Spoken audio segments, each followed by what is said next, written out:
Hello and welcome to another little video on one of the locos in my collection. I don't actually remember buying this, so it was obviously something I picked up on a whim, but as you can see, this is a very small micro layout, and right now, although the garden layout is under construction, this Great Western Goods loco might not necessarily be the ideal for either. So before I decide what to do with it, here's what it is. It's a Replica Railways. It's number 11041 Collett Goods, Great Western Green with Manor Tender, and the loco number is 2244. As you can see there, it's a lovely looking little thing, which is probably the reason why, sorry about the phone going off there, which is probably the reason why I bought it in the first place. But as you can see, the packaging is quite old fashioned with the old bubbly polystyrene. So I'll put that to one side. And underneath we have the leaflet, which has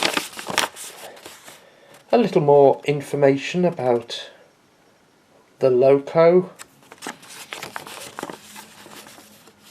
cleaning and maintenance of the loco.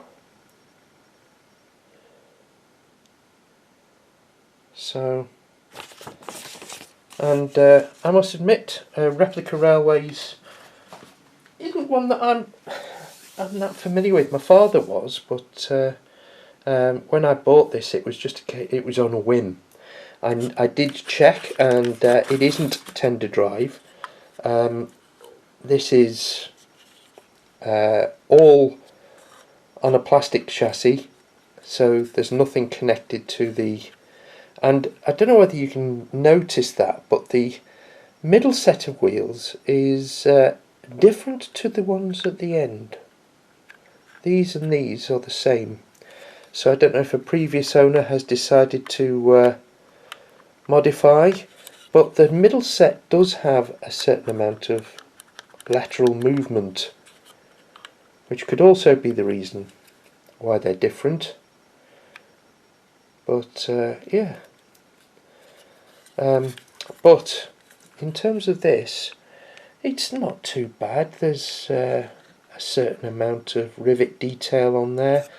The coal load looks convincing enough, you know, if you're for something of this age. I mean, we're not talking about a brand new model, you know. It is quite an old thing, you know, but all the same, there's enough. The handrails are plastic mouldings, but robust enough. They've lasted, as you can see. There's no damage to them. The water filler looks convincing enough. So yeah, I mean, I don't have a problem with this. It's not trying to be. We have got inside a fireman. I know it's the latest thing that Hornby do, but we've got a driver and fireman. The fireman fell loose in the box and will probably stay in the box, because when you see where the driver is, he's a bit selfish in terms of space, if you ask me. But anyway, put that on the track, ready to go. Or I will do, because I've got to connect it to the loco. So let's take the loco out of the box. Always a bit fiddly, and we're trying not to. Whether it's an old loco or a new loco, we obviously want to make sure that the loco stays in good nick. As you can see, there's the loco itself. Now, as I said, it is loco drive. So obviously the mechanism comes down here through the firebox, and it is a Bachmann chassis, so obviously Replica Railways taken over by Bachmann. Yeah, so basically all the pickups go to these driven wheels. And as you can see again, there's a bit of lateral movement which is useful on model railways, but not sprung buffers obviously, because this is an older model and really that's a bit of a gimmick. Whistle's nicely represented, it's quite nice, and as talk about hogging the space, that driver is taking the proverbial, is he not? There's no real back, you know, the back head of the firebox, there's no detail there really. You're likely to see it from this sort of angle when the train's running, and therefore you're not really going to notice, but there is glazing in place and that's nicely done. The banding on the loco's boiler is well representative. There's no intricate lining or anything like that. Separately applied metal handrail. It's not up to the latest standards in terms of detail. You've got the reversing rod is again a moulding rather than being metal, as it would be in modern times. But the fact that there's a gap under the firebox is quite, you know, of the boiler is quite a nice thing on such an old loco. So let's connect the loco to the tender, which is a plastic connection. There's no wires between them. Put them both onto the track, ready to run.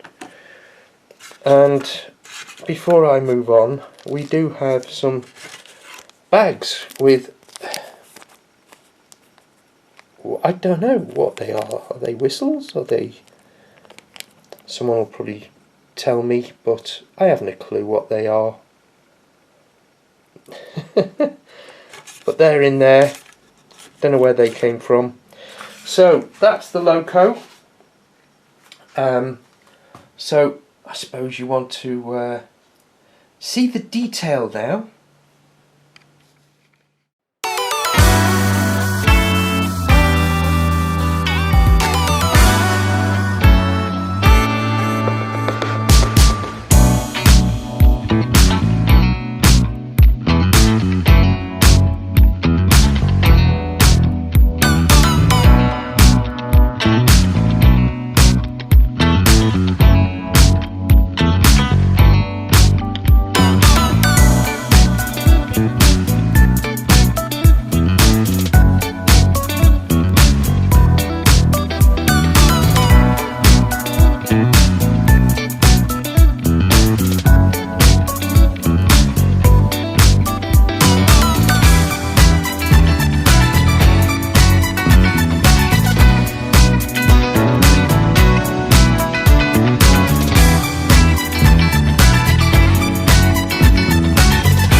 Now, this locomotive isn't the smoothest runner in the world, but let's see if we can apply a bit of power, and it does go nice and slow.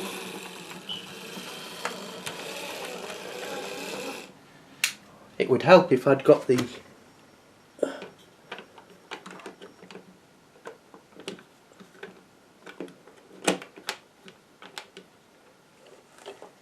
tender properly on. Let's try it backwards.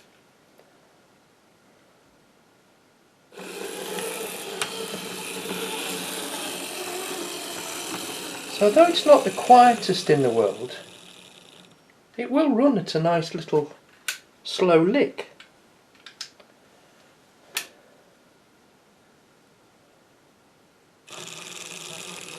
I mean, that is reasonable enough, wouldn't you say?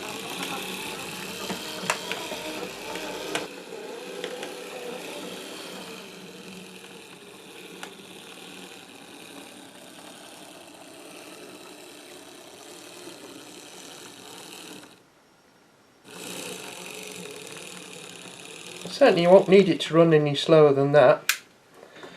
Right, there's a little bit of traffic in the works, and an 1101 has ventured out into the public, so let's move that out of the way and see how the goods loco can handle the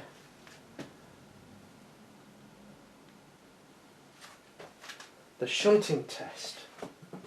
So let's turn that off, turn those on, move that, and so 1101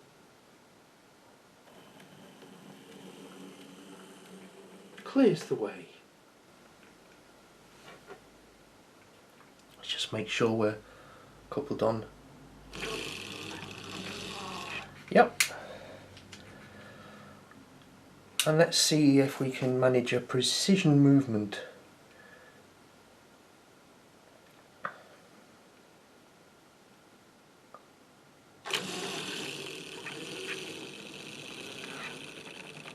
There you go, absolutely spot on. And yeah, so the first hopper would be loaded up, then of course we'd move back for the second one.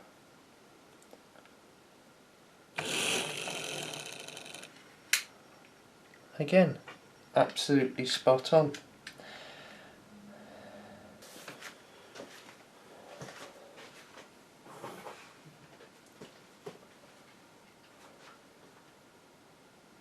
So let's take the wagons away.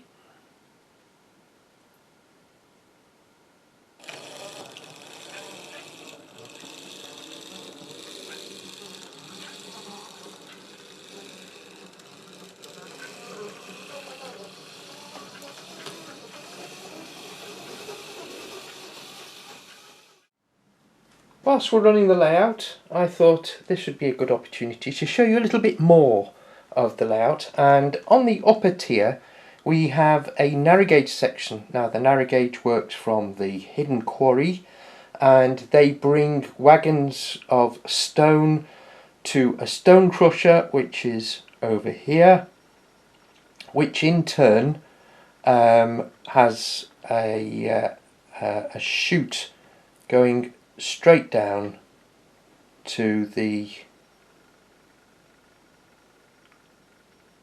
wagons below. Now the chute is operational, which is just a case of lining everything up, but the point of the narrow gauge section is I wanted a little bit of narrow gauge, and this sort of dictated the way this layout was eventually going to go. Anyway, here's a little bit of narrow gauge for you.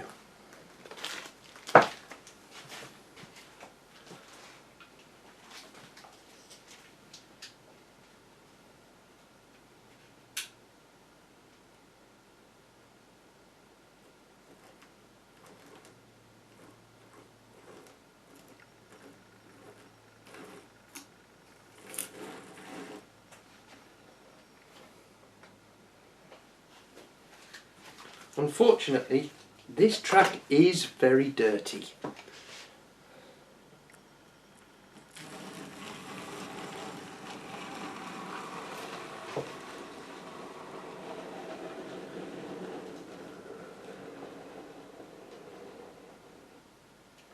But there you go, a little narrow gauge magnificence.